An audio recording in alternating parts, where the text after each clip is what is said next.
Welcome to Bold Encounters. I've got with me today an expert at life's work, Travis Hann. He's with Pender and Howe. He is the co-founder, the managing partner, and he's also on the board of an enormous worldwide business executive firm. And we're going to let him talk a little bit about that network because it's powerful. One of the reasons that's all very interesting because it's all practical and it's so impressive. I knew I could get a good story, but I have to admit one of the reasons that I got Travis is because he is an expert at jobs and getting work to be effective because of the good stories he has and the bad stories he has. He knows what it takes to be successful in work life. But he's also done some big moves personally to make sure that his life's work is his focus. How you doing, Travis? Thanks for coming. Thanks for having me, Mark. Excited to be here and looking forward to a good chat. Yeah, me too. I want to start out. What is the mindset out there, the paradigm, so to speak, that holds the biggest risks that people are just not quite conscious of yet? There's a lot of distraction out there, Mark, and I think we're all seeing that every time we turn the TV on and turn a podcast on or a radio. There's constant geopolitical tensions these days, or talks of potential threats that can hurt our business. And I think what's amazing is there's two different style of leaders these days, or businesses. There's the ones that get caught up in the noise that are having perhaps a little bit of a struggle right now, and then there's other conversations where businesses are having record-breaking years, and there's a very fine difference between the two, and we'll talk about that a little bit today. But I think the quick answer to that is it's distraction, right? Distraction. Yeah. Tell me the personal, not your personal, but the listener's personal version of this that you see most often or most acutely that you'd like to wake them up to and have them think a little differently. Tell me about that. Yeah, I think everyone has to search for innovation and creativeness, right? When there is a lot of distraction, there is a lot of noise that can affect the business. Don't get me wrong. What makes an amazing leader and an amazing business these days are the ones that can pivot quick and pivot sharp, but most importantly, get their team online with what that vision is, right? Because oftentimes, I'm sure I'm not the only one, but teams like to have clarity. They like to know what we're working towards and what we're trying to accomplish. And anytime there's a pivot in that, As you listen, I just want to let you know that there's more we're trying to help you with. Valuable benefits we've invested in for members of our Bold Encounters Club. We've also created a way for you to just see if these advantages help you. Go to boldencounters.tv and join, and you'll get a free month's access to experience premium guidance, tools, and the care that we've invested in this work. At boldencounters.tv, you can also give club access to someone else you think may want more meaning or need more money in their life's work. Stay with us today, and at the end, you'll hear all about these great benefits. teams like to have clarity. They like to know what we're working towards and what we're trying to accomplish. And anytime there's a pivot in that, articulating that and communicating that and getting the execution streamlined is quite important. So I think that's really what it comes down to. But we're seeing that there's a bit of a phrase I say, and you can really see who's skinny dipping when the tide goes out, right? And what that means is when times when times are easy, it's relatively more simple to fly that plane and more simple to kind of move the business forward. But the minute that things get difficult and there's tariff threats or there's geopolitical tensions happening, or perhaps there's more competition coming into your market, you can really start to navigate and see what leaders are comfortable with that ambiguity and that volatility. More importantly, it's probably a better word. And those are the leaders you want to pay attention to, right? Because those are the ones that can navigate robust times. And we're frankly going through some robust times right now, but there's some great people doing some great things in it. Yeah, I'd love you to be devil's advocate of yourself for a second, because I agree with what you're saying completely. I'm around people that often look at the news and are looking at social media and every next sentence that happens everywhere in the world. And it develops an enormous amount of passion, and that means preoccupation, even in work hours, or that extra time that is on your own that otherwise you could be thinking about improving your own performance, your own work life, and the people that you serve, both bosses and customers. And I kind of feel like if you pay attention to the big things that happen, you have to evaluate, like, is that affecting me and the customers that I serve? And the answers I get back are, yeah, it is. It is going to affect them. And yet I know it might affect us. How I feel is that I know one thing that absolutely will affect those people that I listen to, and that is that it's affecting their week this week. It's affecting whether they're amazing and produce extraordinary work, or whether they're a little preoccupied and kind of just mailing it in, so to speak, or going through the motions is maybe a more modern way to say that. What do those things matter? How should they literally be paying attention to those and not ignoring them completely, but yet watching the ball? Yeah. Listen, you have to know what's going on around you. I mean, you can't be so oblivious to it. I mean, we often say ignorance is bliss, but you don't want it to be the thing that also hurts your business or hurts your professional growth, right? But at some point, ignorance is bliss a little bit. You have to know what's going on. I mean, I think every business is a little bit different, right? We're seeing manufacturing businesses and product-oriented business perhaps feeling the pinch a little bit more right now than others, just due to some, events that are happening around the world where services businesses are thriving because they're kind of the call that's helping, a lot of those executives navigate the volatility that they're going through. If I kind of give my own opinion on how I advise to kind of navigate some of that volatility a little bit, Mark, is you have to have some sort of consistency through your day, right? My form of consistency is I'm up every day at the same time. I have my top 3 things I have to do before my daughter wakes up and chaos starts, and then I have my workout plan midway through the day.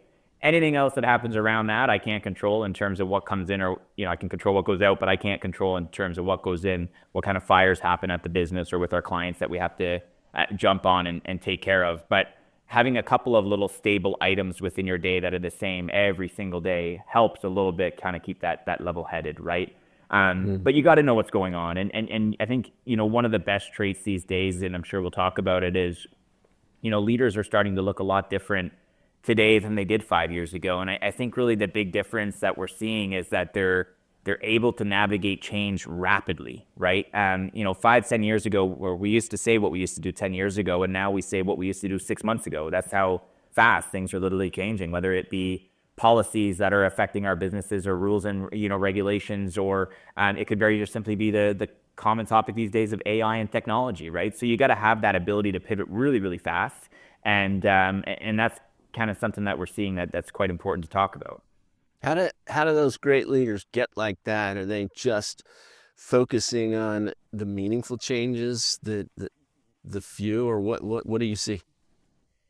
Some are better than others. To be frank, Mark, everyone's got a little bit of a different background. I think what we're seeing, in our world, and this is just kind of our perspective, but leaders are coming from very different backgrounds versus climbing the corporate ladder and eventually kind of getting that CEO or that COO role. I think back to our last few conversations. I actually had a call this morning with a gentleman that's over in the UK, and they're ultimately supporting a professional athlete that has moved into the C-suite relatively quickly with kind of limited commercial experience. And I had a call a few weeks ago who was a very, amazing military veteran who had led a team of thousands and thousands of people who moved into the C-suite relatively quickly after coming back home. And those different style of positions and backgrounds, they're bringing kind of real life experiences, very, very high pressure into the working environment where volatility perhaps hasn't been as dramatic as it has been for the last couple of years. But in their realities, whether it be competitive sports teams or within the military, et cetera, that's what they're used to, right? They're used to the unknown. They're used to, I'll figure it out in the time when it comes because I had no other option. And I think the commercial side of the world is starting to see a lot of those great benefits. Not that it's completely new, but that's just who we're seeing kind of take over some really powerful roles, which is quite fun to see. Yeah. Sometimes I wonder, I sit in these groups of young leaders a lot, and there'll be about 20 of them, and I'm presenting to them, and the technology capability. I spend a lot of time on technology. We're using it right now. Obviously, I have to get deep into AI with a consulting job, and I'm doing it as fast as I can. And while the young mind is so much faster than even a middle-aged mind like mine, it still astounds me. Some of those people are just way ahead of the other half in the instant showing me things, viewing things. Their data is right. It's not wrong. All the things that happen in those. There's some, the same generation, the same age, seemingly the same intelligence, that are just moving so much faster without even seeming to effort. What have they done to do that? I'm investing a ton of time trying to be fast. What are they doing? Is it just born, or what are they doing? Yeah, it's a bit of a mindset thing, Mark. I mean, you've got folks that are later in their career that have picked it up relatively quickly and have adopted it, and then you have younger folks who can't figure it out. So I don't think there's a cookie cutter answer to say it's one demographic that's thriving within the technical advancements that are happening so quickly around us.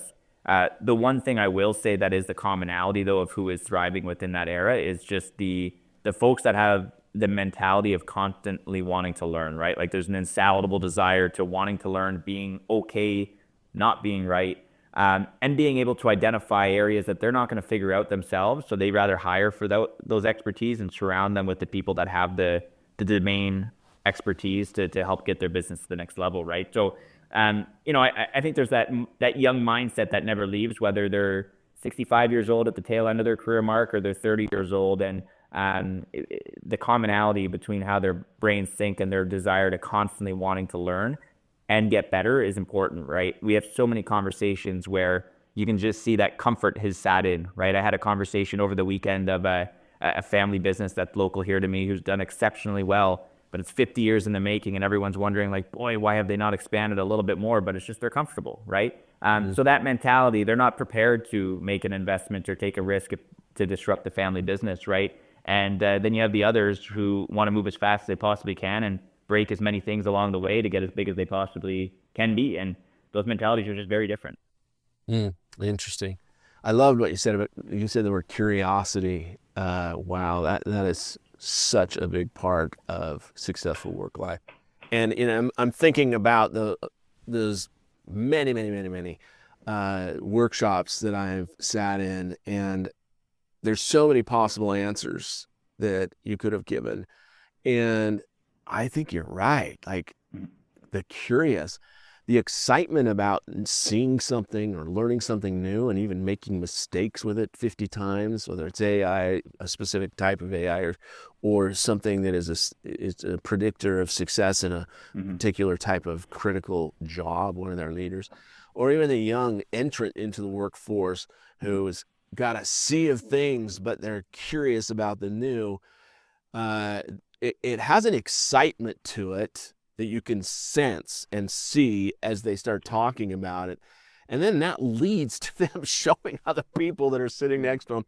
And those are two different tasks to the brain. Like, yes, I want to learn, like you said, but then in that excitement and passion about it, whatever that curiosity developed was demonstrating is a whole different set of faculties in our brain. Like they're speaking, they're putting coherent thoughts together on the fly, and that is a great explanation for speed. I really think that's one of the big keys. That's a beautiful answer. What do you think the stakes are for? Go ahead. Yeah, no, you know what else we're seeing a lot though, Mark, on that topic is analysis paralysis, right? So I can't tell you how many conversations we have where I hear, hey, I'm doing a course in this AI, or I'm doing a course in this digital transformation, et cetera. And I'm like, boy, just go execute, implement something, right? Create a custom GBT for yourself, or implement some new software that's going to allow you to do something quicker. There's no better way to learn than execution, right? Like, I'd eat strategy for breakfast. And I just find there's a lot of learning's important. Don't get me wrong. I don't want that to come across the wrong way, but I just feel the best type of learning is just roll up your sleeves and implement something, try it, make mistakes, because that's where you're going to be like, boy, I'll never do that again, or where you really be able to adopt it and articulate it to someone else and help them understand it, right? Yeah, beautifully said. Curiosity first, bravery to test and fail the 99 times before you execute. And so you're learning in practice. Certainly that's a huge key. Certainly that's a huge key. What are the biggest stakes for someone just sitting back and being overwhelmed and not being curious? Like the biggest risk? Yeah, what's at stake? Like what are the biggest bad consequences of just relaxing? And not relaxing, because you can be curious and relax. Yeah, but just not being curious and not being willing to try things that are new. Well, the risk is a very an obvious one in my mind. It's if they're not doing it, their competitor is, right? And I always tell that to our team is if we're not spending time with clients in person, or we're not the ones that are, holding those thought leadership events and being with them and adding value to them, the firm down the road is going to at some point, right? And I think that goes with being curious and how you can kind of get yourself or the business to the next level. If you're in, a big corporation and you're one of 5 executives and there's going to be, a vacancy at the top in the next year or two, well, all of them are under the lens right now of seeing who's going to be capable to be moved up into that role, right? So it doesn't just have to be entrepreneurs and founders thinking about their own business. It could be yourself, right? And if you're not being curious, thinking about how you can get yourself to that next level, John or Susan down the hall very well maybe, and that's your competition, right? So I think it's just naturally always trying to be better so that you can kind of position yourself for what's next. Yeah, that is so true. And you know what? Another enormous, in my personal opinion, I think it's maybe the number one to that number two. I think if you're not curious, you're accidentally leaving behind one of the big joys in life. Like curiosity is one of the pillars of feeling alive. That awe and that surprise and that wonder is something that just makes you feel more alive. And people that are curious are experiencing that over and over. You've got to be curious about something, or you're literally giving up some joy in the daylight hours between 8 and 6. It's not 9 to 5 anymore, but between 8 and 6. Don't you think? I totally agree. I think it's one of the greatest gifts. It's something we always look for, even just when we hire for our own team, right? I mean, it's a tough thing to put your finger on. One, in our jobs profession, we have to be curious, just because we're naturally talking to a lot of people every single day, and we need to be curious about who it is that they are and what it is that makes them, and how we can kind of articulate that to our clients, Mark. But I think it's a great gift. I mean, you're talking about a different sense of curiosity than I am, but I think both are equally as powerful, right? Well, yeah, but it definitely overlaps. Like a lot of people have no experience with the curiosity we're talking about in the workplace, but I think everyone has had a crush on a little girl or boy in kindergarten, and suddenly, or if you have a significant other, or if you're married and you have a spouse, you've that front end of it where the dopamine and everything rushes and the oxytocin, you just feel alive. And I go to these groups and I see both these executives, and then sometimes they end up training their people, and there's just some people exactly like you described. They're like, oh, the new AI's out. Have you seen it? They're all excited. And, even I have to muster some interest in it. Like, wow, a 15th tool. And they're all excited about it. And they've tried it 5 times. And that joy that they experience and the testing is not a waste of time. It's experience in the workplace. And as long as it's not derailing today's core involvement with the ideal customer, it's a really valuable thing to be doing, it sounds like. Don't you think? Yeah, that's where innovation's driven, for sure. Yeah. So let me talk about, let me have you talk about a little bit about the deep truths that you've discovered. You've seen so many careers, and most people are living theirs and bump into maybe 5, 15 around them, and they just haven't had the breadth, and they haven't been in the intense situations that you've been in. Tell me the deep truths, some of the deep truths other than what we've discussed that you've seen among all those that would be surprising to the average Joe or Jane. Yeah, I think it's changed. I've been at this mark for the better part of, call it 11 or 12 years now. And you just never imagine that so much can happen within a decade, right? And, I don't know your perspective, but the last decade has so much more has happened than the decade before that, in my opinion, just in terms of pace. And perhaps that's my demographic and where I am at my life. But, what we're seeing in leaders today and how the professional landscape has changed is just so dramatically different than where it was. And just to give you, context, I mean, before 2020, that was kind of a pivotal year, as you know. But before 2020 in our profession, I mean, it was suit and tie, 5 days a week in the office. You would never introduce your client to a candidate unless you shook their hand physically and sat down with them. And now that would be almost unheard of. Not that we're not doing that to the extent, but one, I haven't wore a tie since, but two, we're just able to connect a lot more accessibly with individuals, right? And I think businesses have went through quite an evolution within that kind of 4 or 5 years as well. And it's allowed a lot of people to reflect on whether or not they're capable of doing the next job that they were in line for or what's expected of them. And people are really trying to kind of get as innovative as possible to kind of allow them to stand out above the crowd. But it's been a really fun journey. I mean, you said it exactly right. I'm quite, thrilled and grateful as well that I've gotten to see so many different careers. I'm an avid golfer, Mark, and that's kind of where my curiosity came for this professional world, is trying to figure out what makes golfers exceptional, comparable to the ones that are good, and then the ones that are not so good, and what kind of that underlying difference of what the guys or girls at the top do that the ones at the bottoms can't figure out. And it's the same in the professional world, right? You've got, some CEOs that just have a batting track record that's perfect, and then others who don't. And, there's these little things that are hard to quantify or hard to put your finger on or even articulate in a podcast like this of what that is. But there are some commonalities, right? And I'm quite appreciative that I've had, the opportunity to kind of look under the hood and see that firsthand for the last decade. Yeah, I have a funny joy, and I think it's a benefit to anybody to talk about it. So I remember those days, and I think those of us that were just kind of in a pretty early stage of transitioning.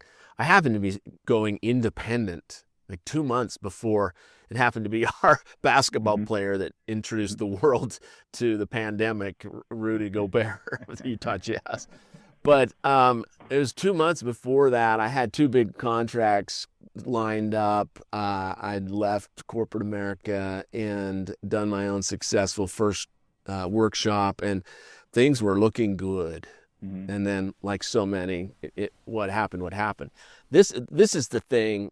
It's a tiny little esoteric skill that people that are right in that situation discovered, that people that were maybe in corporate America, at least the ones that I served, didn't quite and still haven't really grasped yet. And that is that the shift to Zoom and its competitors, the shift to that process is remarkable in one way.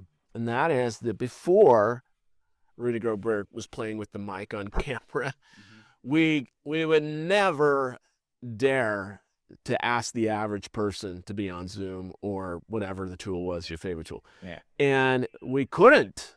In fact, we had to explain it. If you remember back before that, we'd have to say, now, is it okay if we do a video call? Because most people were most people were uncomfortable with being on video as they talked to someone on the phone. And even I went down to some very forward-thinking, in California, some very forward-thinking companies that were all tech, all doing it, and even their employees and even their customers, it was just not the norm. They were trying to make it the norm, but about a third of people were comfortable. And now, we'll skip all the things we've talked about a million times about pandemic, but to your point, you go forward to today, and anyone has the ability to gently reach out like a human being does, both electronically and in person and via voicemail, although now Apple's even taken that as the default off. But But to hear a voice, to see a personal text, see a message, whatever it is, in a really human, very careful way, and then simply get a call, quote unquote, or a conversation, quote unquote, or meet, quote unquote, and be able to see that person face to face without asking permission is a radical change. And the reason, I know everyone's saying, oh, well, we know that's so obvious. But what my point is with this is that the quantity is what's a big opportunity. So the average person sitting at a desk is sitting like they're in an internal job and they're serving a market and they never meet new people except when they go to a trade show once a year, really could take the initiative themselves and reach out to other professionals, either that are complementary or expert in their field, and just, they don't have to be selling. They can just be information gathering and do information 15 minutes of, I have 2 really important questions about what we do and I have a perspective, but I want yours. And they get the opportunity to sit there face to face. That was never done before. Isn't that amazing, don't you think? Yeah, well, things are so much more accessible now than they were before. But you're right. I mean, being on camera at the beginning of 2020, it was weird, right? It was it was just the word that comes to mind. It was bizarre. I mean, and I remember I was watching the news one day, and one of the TV anchors said it best. He's like, I just hate that everyone can call me now and they expect that I'm camera ready. He's like, that's not normal. But now it is, right? I mean, now I'm always camera ready because I don't know when I have to hop on, and it's just. But it goes to show you how fast things can change and how you need to be prepared for that, but also how your companies need to be, prepared to handle those changes. Because I mean, we could have something else happen in 2 months and we can't control it, right? So you got to have those systems and that open mindset and curiosity of what's going to come is what you're going to deal with, and that's just the reality. Yeah. Okay, we're going to get to a first baby step this week in a minute. But before we do, I want to go big picture on you for a second and then talk a little bit about you before we do that. I want to go big picture. They have a year or two to make a big dent in progress in their work life or their career or their current job. Give me your top 5 framework pieces, or 3 or 2 or 1. What should a person do big picture long term to end up with a successful leadership or even aspiring leadership career when they're leading their own work? Yeah. Gosh, there's so many, Mark, that come to mind. I think a lot of what I want to say probably circles around one topic, and then I can kind of be almost dissected from little subsectors to talk about. But I have a really strong opinion that, my analogy is that it's really tough to boil an ocean, right? And it's difficult to be everything to everyone, whether that be in an individual contributor style position. I mean, or you're running a business and you're trying to figure out what way to go, who to sell to, what products you should do, how many SKUs you should have. And, there's a great book that I read that kind of really opened my mind probably 8 or 10 years ago.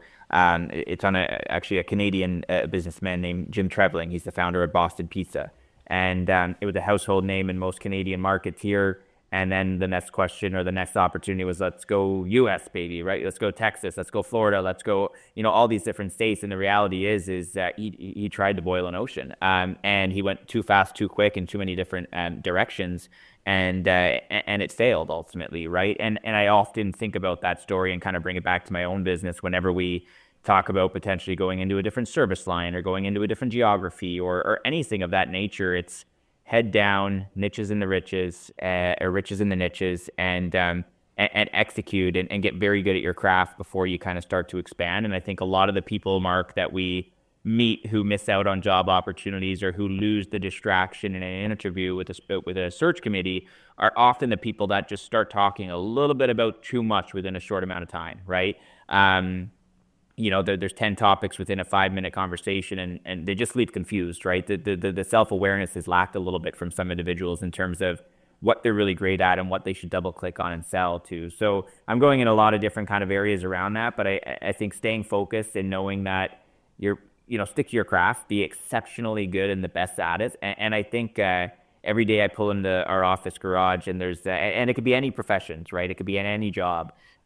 But there's where I park my car underneath our office. The gentleman that runs that garage, he's at the booth where you tap your card. And it's not a profession that you think I'm going to talk about when I say be good at your craft and be the expert at it. But man, he is the best garage run manager I've ever seen in my life. Like the way he greases every single car, he takes his hat off, he says something funny, and you go to work every morning at 7 or 8 a.m. and you just laugh because you're like, man, he loves his job and he's the best at it. And he doesn't get distracted, right? He's not trying to do everything within the garage. He just greases people. It just goes back to stay, true to yourself on what you do, what you're good at, and limit those distractions, which is kind of how we opened up this chat, right? Yeah, it's interesting. Even that gentleman, think about the fact that it sounds like he could easily come to you, or next time you pull up, or if he got the 2 weeks notice and you pulled up, he could say, hey, Travis, I need to make a change. I need some really powerful references. I'm not talking about a letter. I'll write one of those and you can read it. But I also want a couple of phone calls. Would you ever be willing to do that? And you'd probably say yes, wouldn't you?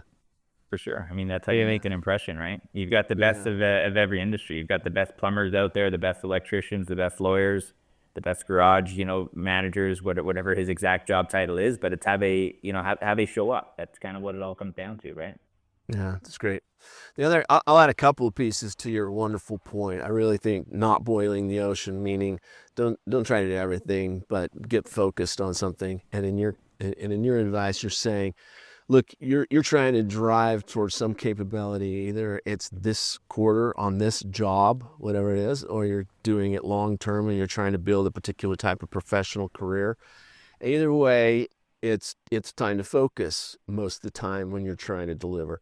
And yet, I come from an innovative background before my 20 years doing this, and there is, in our studies and in our work, there's a definite time where you need to innovate, not just by going in a conference room or by yourself. It's just a disaster to just go by yourself and try to come up with ideas.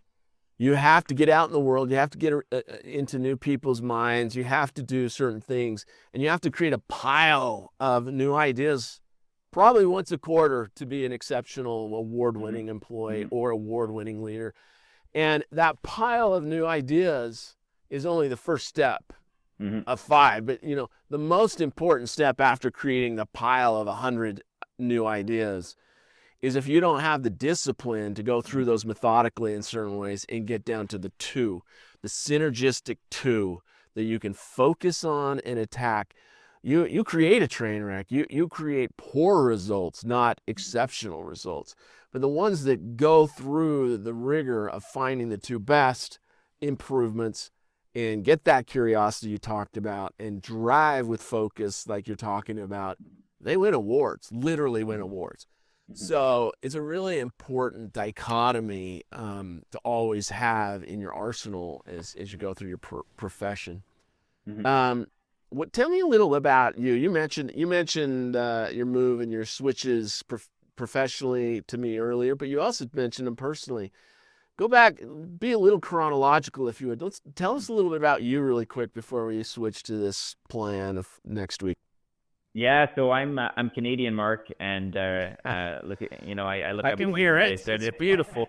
Well, you could hear it, but if you saw the other side of the camera, you'll see it too. It's very cold and it's very snowy outside this time of the year. Tell them how cold it is. It's shocking. Tell them how cold it is. It's minus 18, so this is the home office today. I refuse to leave. Born and raised here, and was smart enough to head to some warmer climates. Toronto? My younger years. Toronto is where I was born and raised, where I spent majority of my time still to this date of my life. Golf, I had mentioned, is kind of my sport of choice, and the sport that I was good at and still play quite a bit. And that brought me down to Florida for my university years, where I competed, in a college just outside of Orlando. And had a blast and enjoyed the warm weather, and second guess to move back to this weather every time this year, Mark. But I ended up coming back. Met my wife in the profession as well, who's French Canadian. So she pulled me to Montreal, Canada, where I live now, and it's even colder than Toronto, if you can believe it. But I jumped into the world of recruitment at a very young age, right out of university, and kind of was the one who was drinking out of a fire hose per se, because that's just where I landed outside of school, and absolutely fell in love with the space in the industry. And as I shared earlier, I mean, there was a lot of commonalities of sport that you find in recruitment in terms of identifying talent and the good and the great scenario, and absolutely loved it. And about 4 or 5 years into my journey with another firm, I kind of wanted to do it myself, and ended up creating actually this business within that firm that I had originally joined as a certain arm of a service offering that they had. And that was in 2019, and in 2022 we successfully spun the business off, and that's where we got picked up by the world's largest alliance named Kestria, and I've been on the board of directors of Kestria ever since. And we're now over a decade into it and having a blast, and time flies. But that's kind of the rapid fire elevator pitch of where I'm from, who I am, and kind of what we do today. Okay, I want to ask a couple points about it. It's really interesting to me. So I don't know if I have this right, but I think there's a big blue and a big green monster in Orlando, isn't it? Isn't there? There's a blue. I haven't played the green, but there might be a green out there. I think they have one of their courses that they call the big green, but no one ever talks about it. Maybe it's not as exciting or something. Maybe, and I'm not the golfer you are, but I did grow up next to a golf course. I played the big blue monster, and the grass was very difficult, as I remember. It's very different grass than we have in the Western United States. I think. Yeah, the Bermuda. So, yeah, Bermuda grass, rough, literally.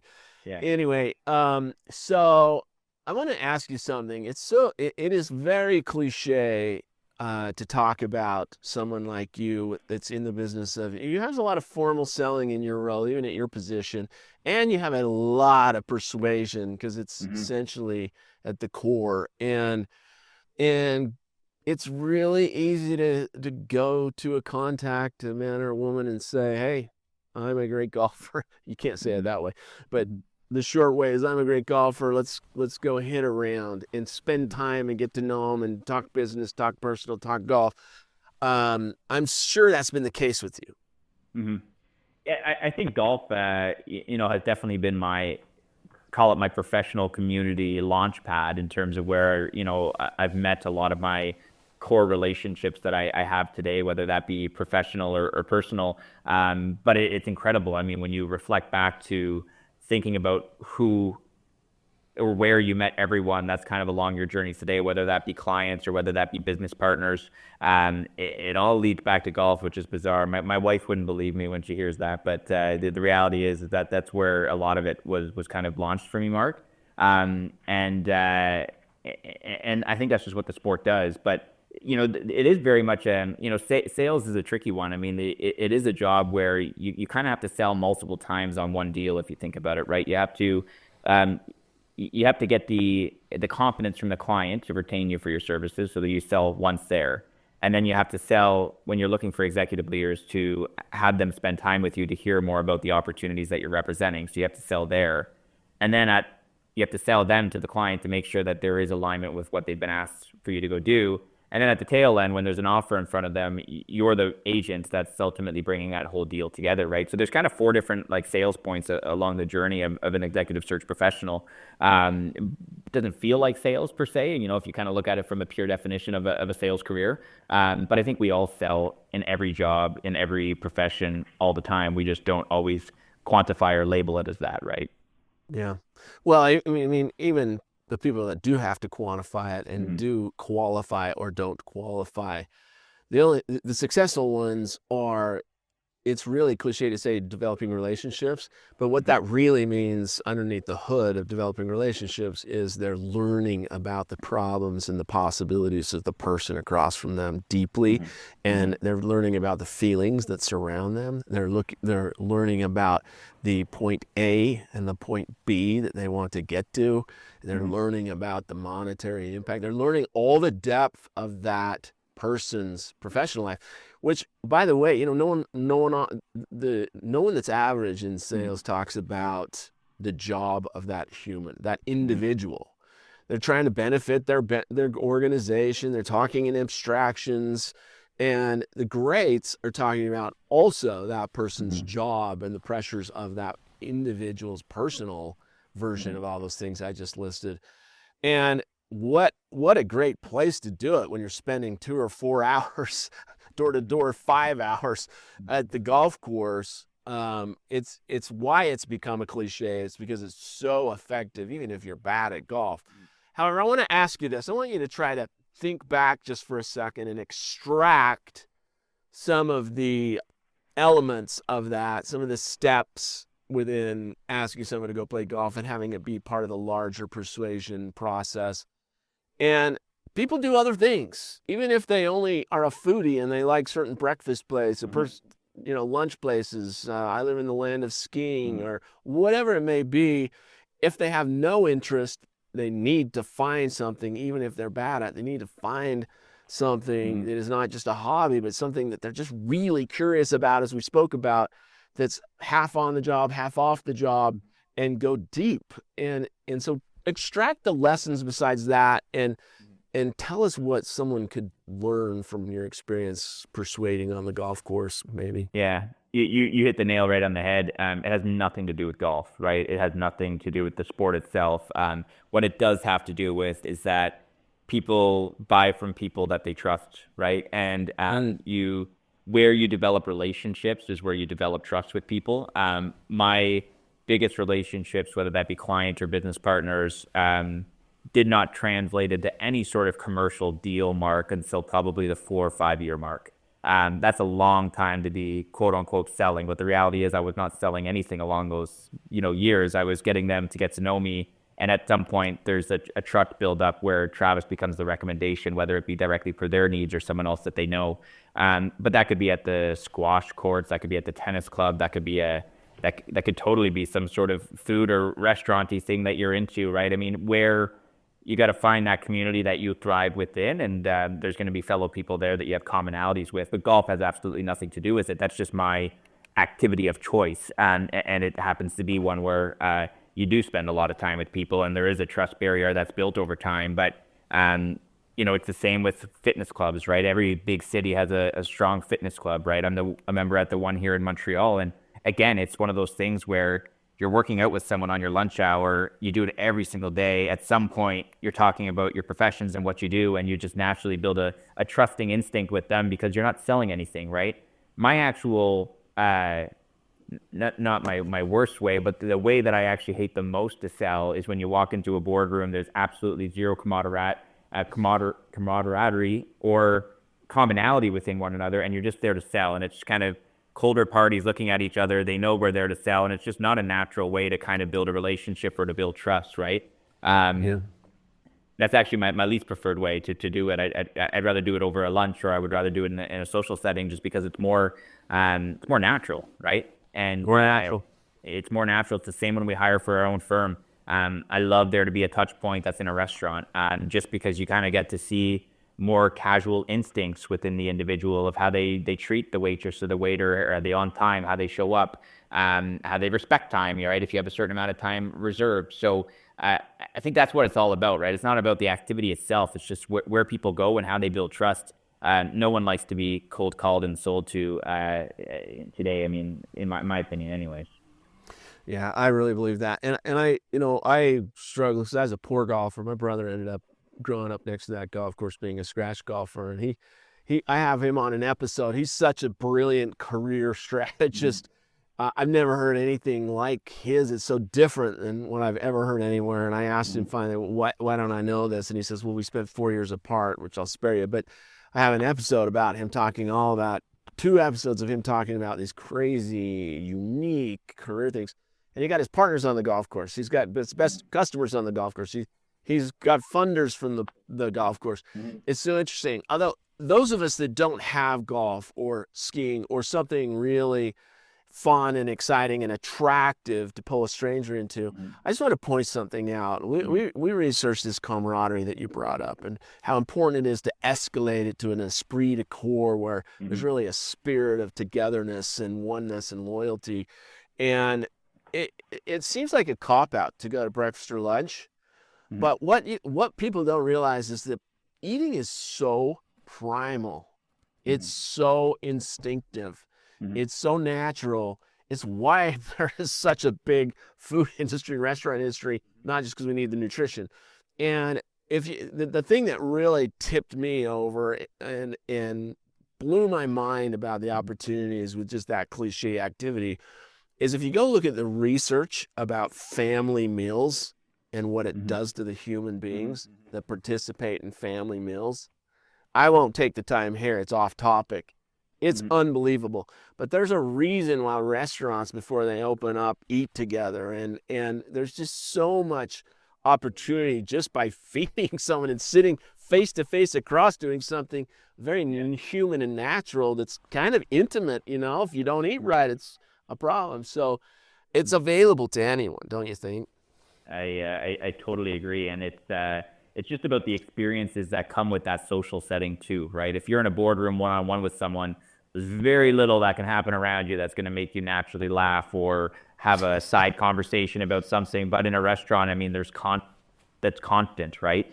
And there's a good book I'm reading right now, Unreasonable Hospitality, which is a gem if you haven't read it, and it talks a lot about what you just alluded to, which is before restaurants open up, how the team comes together, and they really kind of embedded something within their culture of that Michelin star restaurant in New York to really kind of elevate the internal experiences, which obviously translates to the external customer experience, right? But I'm a huge fan of that. I think, especially in the early years of building a business where your first 10 employees attract your next 10 employees, right? Like that is just such a prime opportunity to get to know people. Yeah. And it's available, persuasion in selling is available. Like you said, everyone has to do it. But it's really important, even if you're sitting in a cube or if you're a leader in a company that's doing well, it's very important to get to know the other leaders. And especially if you're managing up, if you're trying to get from cube to office or from Zoom to, position, it's very important to proactively do the unnatural thing, which is to reach out, like we talked about earlier, to assume a face-to-face because you get to now and ask questions. That curiosity will create a pull where someone that you would never really have the right to talk to will absolutely think that they're at your level and love being a mentor of sorts. And it's a proactive investment that will change many, many careers. And you've got the primal opportunity with eating. You can go play golf, you can go ski, whatever it may be. I wanted to ask you before we switch and take a plan for the week and lay it out. I wanted to ask you, if you look back on your own life, and it is young, but you've had enough years that you know a lot. You're on the international board. You've started a company. You've had great mentors. You mentioned to me earlier, and I want you to get personal for a second. And if you look at your own life, besides your move to Montreal for marriage, I want you to look at your own life career-wise and really give us the real best lesson that can be long-term and big, the thing that really was for you one of the key movers. Yeah, it's tough, Mark. I think every year there's an experience that you're like, geez, I can't believe I didn't know that last year, and you get slapped in the face about something, right? That hurts and stings. And, it's happened every year since I've been at this. And the cool part is you don't do those things again that slap you in the face. So you get better and better. And the only way to do that is kind of repetitions, right? Is to go into business and do it. And you don't feel the pain until it's your own wallet or it's your own name on the wall or it's your responsibility every time you hire somebody, right? And the team gets bigger and bigger, and that's kind of the journey we're in right now. I think my biggest, if I had to kind of give a summary one-liner of what that biggest lesson, has been in business is just you really have to look out for yourself, right? And understand that, if you're a good person and you have good intentions, that does not mean everybody that comes through your business life or your personal life is going to have equally as good intentions, right? And no matter how hard you try and do things right, whenever sensitive topics come to the table, whether that be shareholder agreements or whether that be investments or, whether that be client relationships, right? You really got to protect yourself and really understand that people change the minute things can kind of take a turn and be prepared for that. So I think it's just that is always kind of having our best interests at heart for business and for my team, is to making sure that we're all kind of protected, whether we start a new relationship with the client or something of that nature, or bring in a new shareholder that's going to help us get to the next level. Is just making sure that we're protected. And you kind of have to go through some unfortunate events to understand why you got to be protected. But I think that's kind of the summary that I've learned. And every year is always a tough learning curve every year, and you just get better for it, right? And that's why experience is quite important when you're building your team or you're doing something, because my first call if I'm going through a struggle is to somebody that's done it before, right? It's not a chat online or anything of that nature. I mean, you got to be in the trenches to experience some stuff and be able to kind of pass that down to the next person. Yeah, so true. But before we switch, I want to give you a chance to tell people where to find you and where they should look for you. You have some great posts on LinkedIn. I know I've seen you're on a lot of other shows besides this. People love talking to you. Tell us where to find you for the bigger audience, if the free people, and then we'll go ahead and switch. Yeah, I appreciate it, Mark. I mean, LinkedIn is our platform, really, where we're social and we're active and we're on there. Travis Hann, Hann, is me on LinkedIn, and more than happy to connect and chat with anyone. And our firm website is www.penderhowe.com, and you'll be able to find all more about who it is that we are and what we do on that. Thanks. And Travis, for many that will leave us now, I want to thank him. And I would like to invite you to join us on the other side of this for the premium action plan. We're going to take one tiny little baby step, and we're going to get it done this week. And he's going to lay out, we're going to talk about some of the steps. We're going to talk about the obstacles. We're going to talk about how to get that first momentum creating task done in your work life. Thanks for joining us, and we'll see you soon. Please join us there. Go to boldencounters.tv or simply subscribe on your favorite major podcast platform. Even great leaders get stuck. Others thrive. I'm Mark Cook, New York Times bestselling author, president of Windfall Partners. We get leaders unstuck and thriving with their teams. Clients upgrade leaders' retreats and conferences with my 5-star keynotes and breakouts on Leaders Bold Encounters. Also, leaders get weekly consulting as they execute key steps. Plus, brief check-ins guarantee results, live or via Zoom. After turnarounds as chief executive and 9 global studies of 2 million award-winning leaders, I've coached 4,000 client wins at top brands with my approach in over 50 cities worldwide. My Bold Encounters is an advanced system for leading.